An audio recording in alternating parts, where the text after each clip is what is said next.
Li Kangwu ruled the underworld with a shadow that made even the city's judges tremble. He was a ghost behind a mahogany desk, a man who built an empire on blood, discipline, and absolute, terrifying silence. For 37 years, his enemies whispered in the dark, certain that the king of the city could never hear their schemes. But Kang Wu's silence wasn't a choice. It was his prison. Believed to have been born profoundly deaf, he lived in a world of vibrations and cold observation. He saw the lies on a man's lips, but he never heard the sound of his own breath. He was the most powerful man in the country, yet he was trapped in a soundless void no doctor could ever cure. That changed on a Tuesday morning. Linda, a maid so humble she was practically part of the furniture, noticed something no one else had. As she leaned in, her trembling hands reached for his ear, not to clean, but to extract. Stay with me, because what she pulls out isn't a medical blockage, but a silver secret that proves Kang Wu's life was a 37-year-long lie. What he hears next won't just restore his senses, it will trigger the bloodiest audit in the history of the Mafia. In the heart of the Torino mansion, Li Kang-woo existed in a world composed entirely of pressure and light. To the outside world, the top-floor office was a place of high-stakes negotiations and whispered betrayals, but to Kang-woo, it was a finely tuned instrument of glass and mahogany. He didn't need to hear the nervous clicking of a subordinate's pen or the heavy thud of a bodyguard's boots to know exactly where everyone stood. He felt them. He sat behind his desk, his fingers resting lightly on the polished wood. The mahogany acted as a conductor, carrying the frantic, rhythmic tapping of a terrified lieutenant's foot from across the room directly into Kang-woo's fingertips. It was the frantic heartbeat of a man who had skimmed from the docks, translated through the floorboards. Kang-woo didn't look up from his ledger. He didn't have to. He simply watched the man's throat. The way the carotid artery pulsed against the skin told him more about the man's guilt than a spoken confession ever could. His empire was governed by the language of shadows. Every movement in his presence was a sentence. A quick intake of breath meant a lie was coming. A downward glance meant submission. A stiffening of the shoulders meant a threat. Kang-woo had spent 37 years perfecting this visual symphony. He had turned a perceived weakness into a predatory advantage, moving through the world like a shark in dark water, sensing the electrical impulses of his prey. Through the floor-to-ceiling windows, the city sprawled out beneath him, a chaotic, noisy machine that he controlled without ever hearing its roar. He could see the flashing lights of the harbor and the steady flow of traffic, imagining the vibrations of the heavy machinery and the distant sirens. To Kang-woo, the silence wasn't empty. It was heavy, weighted with the secrets of 1,000,000 people who thought their whispers were safe. He took a sip of his espresso, the heat of the cup a sharp contrast to the cold calculation in his gray eyes. He prided himself on this absolute predictability. In his world, noise was chaos, and silence was order. As long as the silence remained, he was untouchable. He was the king of an invisible kingdom, ruling through the tremors in the air and the micro-expressions of the damned. He never suspected that the very foundation of this vibrating empire was built upon a lie, or that the silence he cherished was actually a wall built by those he called brothers. The stillness of the study was absolute, a sanctuary of dust motes and expensive leather that Linda J. St. John entered with the practiced invisibility of a ghost. She moved with a rhythm born of necessity, knowing that in this house, to be noticed was to be in danger. Across the vast room, Li Kang-woo sat silhouetted against the morning light, a monolith of power who didn't even acknowledge her presence. To him, she was just another vibration in the floorboards, a predictable sequence of soft footsteps that offered no threat. Linda began her work near the heavy mahogany desk, her eyes downcast as she polished the silver service. She was used to the weight of the silence here. It felt heavier than in other houses, as if the air itself was holding its breath. Kang-woo was motionless, his head tilted slightly as he reviewed a stack of documents, his profile sharp and unforgiving. As Linda moved closer to adjust a lamp near his chair, the sunlight shifted, cutting across the room at a sharp, low angle. It was then that she saw it. She had leaned in to clear a stray thread from the upholstery when her eyes caught a rogue reflection. It wasn't the dull, organic shadow of an ear canal. Deep within the king's ear, nestled where only darkness should live, was a sharp, crystalline spark, a microscopic glint of silver that looked less like bone and more like machinery. It was a cold, artificial light that didn't belong in a human body. Linda froze, her heart hammering against her ribs. She was close enough now to smell his expensive cologne and feel the radiating heat of his skin. From this proximity, the disability everyone whispered about felt wrong. The glint was steady, a metallic interloper embedded with surgical precision. She looked toward the doorway, where Patricia F. Moore stood like a sentinel in the shadows. The older woman's eyes were narrowed, her face a mask of warning, her body language screaming for Linda to look away and remain invisible. But Linda couldn't move. The sight of that silver spark felt like a tear in the fabric of the world. She realized in that heartbeat that she wasn't looking at a medical condition, she was looking at a lock. And for the first time in her life, the girl who was supposed to be invisible felt the overwhelming, forbidden urge to reach out and turn the key. She looked back at Kang-woo's stoic, unmoving face, wondering if the man who heard nothing realized he was being kept in a cage made of silver and secrets. Linda's hands trembled as she reached for the small, velvet-lined kit she kept for the delicate maintenance of the mansion's antique clocks. She knew that what she was about to do was a transgression that could cost her everything, yet the sight of that artificial glint in the king's ear felt like a personal insult to the natural world. Kang-woo remained a statue, his attention fixed on a shipment manifesto, oblivious to the fact that the invisible girl had breached his perimeter of safety. In the corner of the room, Patricia F. Moore's face drained of color.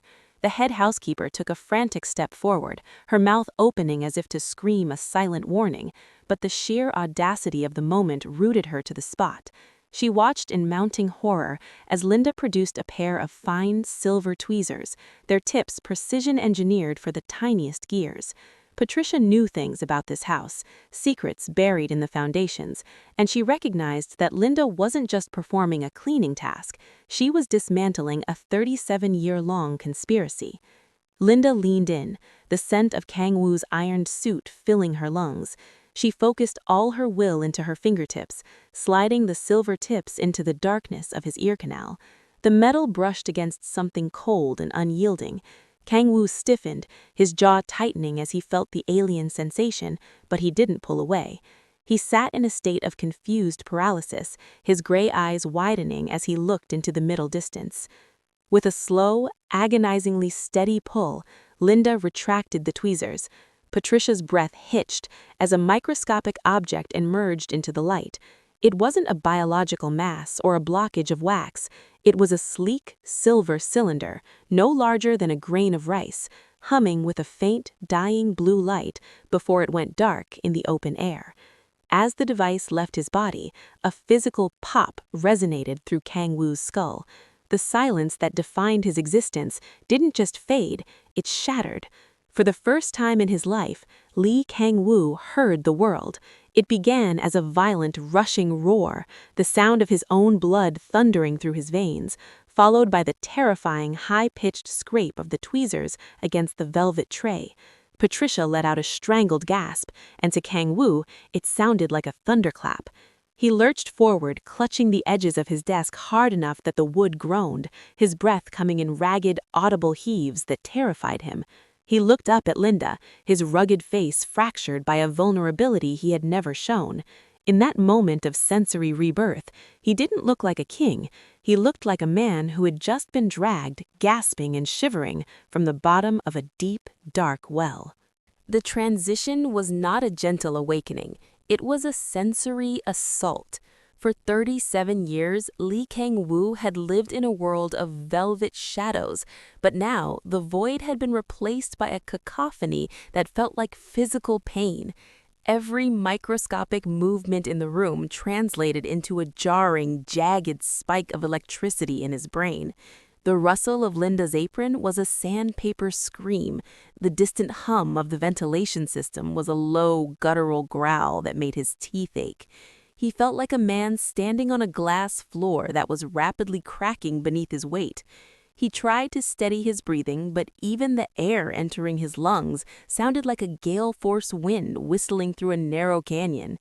He clamped his hands over his ears, but the sound was already inside him, a stowaway that refused to leave. His eyes darted across the desk, searching for the source of a rhythmic, agonizing strike that felt like a hammer hitting an anvil. Thump, click, thump, click. It was relentless, a cold, mechanical heartbeat that seemed to fill the entire mansion. His gaze locked onto the grandfather clock in the corner of the study, a masterpiece of brass and pendulum that he had owned for a decade. He had always admired its craftsmanship, but now it had transformed into a torture device. Each movement of the second hand resonated through the room with the force of a gunshot. Tick. The sound vibrated in his jaw. Tick. It echoed in the base of his skull. He realized with a surge of primal terror that this was noise, the invisible force that the rest of the world navigated with ease, but which now threatened to tear his mind apart. Across the room, Patricia F. Moore took a tentative step toward him, her shoes clicking against the marble floor. To Kang-woo, it was the sound of bones snapping.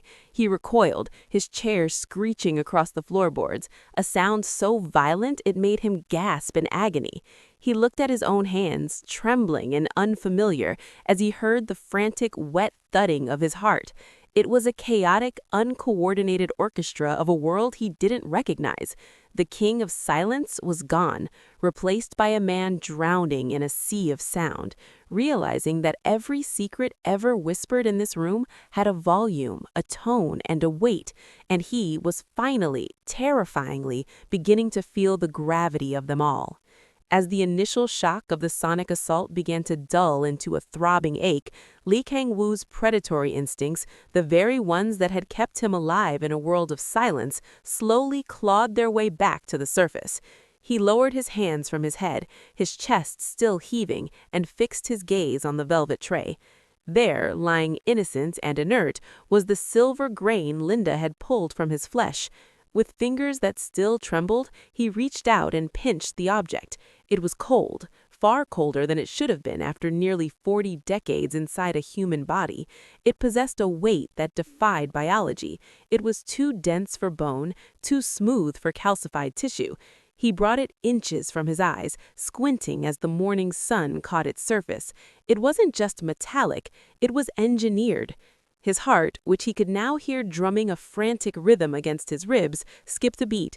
Around the equator of the tiny cylinder, etched in a font so small it required a jeweler's eye to see, were 3 letters, KSC, Kang-woo Security Communications. The air in the room suddenly felt thin. This wasn't a miracle or a freak medical anomaly. It was a piece of high-tech sabotage manufactured by his own research and development division, a company he had founded 20 years ago to protect his interests. The device was a sophisticated acoustic jammer, a dampener designed to intercept and neutralize sound waves before they could ever reach the eardrum.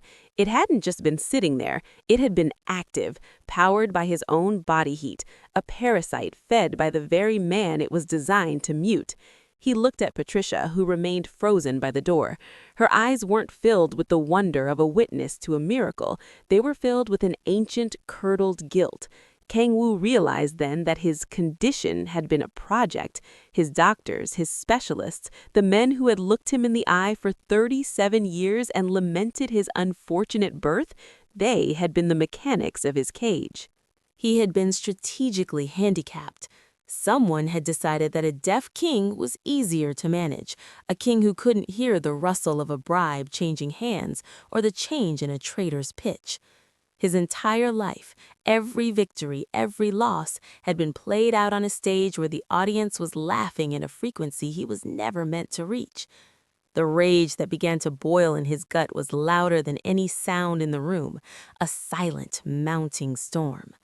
He turned the silver device over in his palm, realizing that the silence hadn't been his price for power. It had been the method of his enslavement. Lee Kang-woo sat in the back of the armored sedan, his gaze fixed on the passing city lights, his face the same impenetrable mask of granite it had been for decades. To the men in the front seat, he was still the silent king, a man whose world was a vacuum. They didn't know that every breath they took, every rustle of their silk ties, and every muffled vibration of the engine was now crashing against his eardrums with the weight of a revelation. He kept his eyes focused on the window, but his mind was an open net, catching every sound that had once been invisible. The car arrived at the waterfront warehouse where his top generals were gathered. As he stepped out, the world exploded into a symphony of treachery. He felt the familiar vibration of heavy boots on concrete, but now he also heard the rhythmic thud-clack of heels and the metallic snick of lighters. He walked through the center of the room, his expression cold and vacant, performing the ritual of the man who hears nothing. He took his seat at the head of the long table, his fingers resting on the mahogany, maintaining the facade of feeling for vibrations, while his ears were actually tuning into the frequency of betrayal. "The old man looks tired today," whispered Choi, his youngest and most ambitious lieutenant, barely moving his lips. In the past, Kang-woo would have missed the nuance of the breathy tone, the sheer disrespect hidden in the pitch. Now it sounded like a shout. "Let him be tired," replied Park, the man Kang-woo had treated like a brother for 20 years. Park's voice was a low, gravelly rasp, dripping with a condescension that Kang-woo had never been able to see on his face. "He's a relic. As long as he stays in his quiet little bubble, we run the show. He thinks he's feeling the pulse of the city through his fingertips, but he doesn't even know we've already rerouted the dock revenues. He's a king in a box of glass."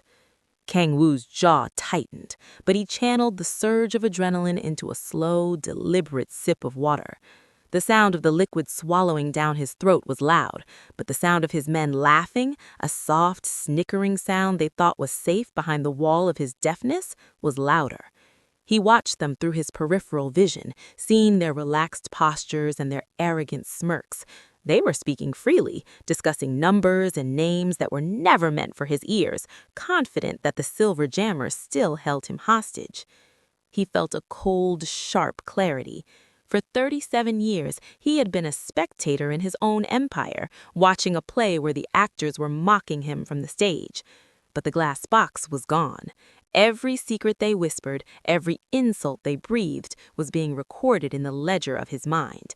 He wasn't just a boss anymore. He was a witness.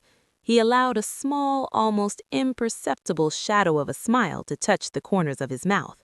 The generals thought they were standing in a room with a deaf man, unaware that they were actually standing in a room with a judge who was finally ready to hear their pleas for mercy. The smoky air of the VIP lounge at the Golden River Casino clung to the walls, thick with the scent of expensive tobacco and the stench of impending mutiny. Lee Kang-woo sat in his customary armchair, his eyes fixed on the security monitors with the vacant intensity of a man trapped in a soundless void. To the men gathered around the baccarat table just 5 feet away, he was a piece of furniture, a powerful, decorative relic whose presence was required for optics, but whose senses were irrelevant. Kang-woo's pulse remained steady, even as the audio world around him sharpened into a jagged blade. He could hear the ice clinking in Park's glass and the nervous, rhythmic tapping of Choi's holster against his leather holster. But it was the voices that truly cut through the room. They didn't even bother to turn away anymore. "The shipment arrives at midnight," Park murmured, his voice low but perfectly clear to Kang-woo's newly awakened ears. "The harbor guards have been paid to look at the sky, not the containers. Once the crates are in the warehouse, we trigger the alarm at the north gate. Kang-woo will send his primary detail there, just like the predictable dog he is." Choi let out a dry, rasping chuckle that set Kang-woo's nerves on edge. And while he's staring at an empty gate, wondering why his floor isn't vibrating with trouble, we ended. A single suppressed shot to the back of the head. He won't even hear the air move before he hits the marble. We'll tell the board it was a heart attack. The doctors we pay will sign whatever we put in front of them. It has to be tonight, Park insisted, his tone hardening. The girl, the new maid, she's been spending too much time in his study. I don't like the way she looks at him. We can't risk him suspecting that his miracle cure was actually a leash we pulled tight 37 years ago. Kang-woo felt a cold, crystalline fury settle into his bones. He watched their reflection in the darkened monitor, his two most trusted lieutenants, the men he had raised from the gutters, casually debating the logistics of his execution as if they were discussing the price of fish.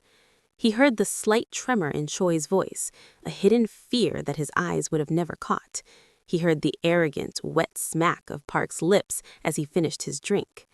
He remained perfectly still, a silent god in a room full of blasphemers. For the first time, he realized that his deafness hadn't been his greatest weakness. It had been theirs. Their overconfidence was a loud, screaming beacon, and their whispers were his new map. He didn't need to see their betrayal anymore. He could hear the very rhythm of their treachery. As they toasted to a future that didn't include him, Kang-woo realized that the midnight shipment wouldn't be his end. It would be his debut. The midnight air at the harbor warehouse was thick with the smell of salt and the cold metallic scent of industrial grease. Park and Choi stood near the central shipping container, their silhouettes cast long and jagged by the flickering overhead lights. They checked their watches, the synchronized movement of two predators ready to strike. Behind them, seated in the shadows of a heavy iron crate, Lee Kang-woo remained as still as a tombstone. He watched them through the gloom, but more importantly, he listened. He heard the nervous friction of Choi's palms rubbing against his trousers, and the way Park's breath hitched every time a distant foghorn blew. "It's time," Park whispered, his voice echoing slightly in the vast, hollow space. "Move into position behind him. Remember, one shot. Don't let him feel a thing. Not that he'd hear the hammer cock anyway." Choi nodded, his boots crunching softly on the grit, a sound he believed was masked by the ambient noise of the docks.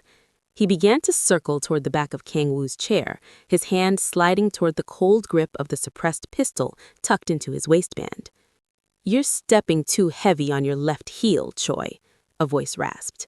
The sound was low, gravelly, and carried the weight of a mountain. It wasn't a shout, but in the cavernous silence of the warehouse, it hit like a physical blow. Choi froze, his hand halfway to his holster, his eyes bulging. Park whirled around, his face a mask of pure, unadulterated shock. Neither of them had heard the silent king speak in decades, and they certainly hadn't heard him speak like this, with a clarity that cut through a darkness.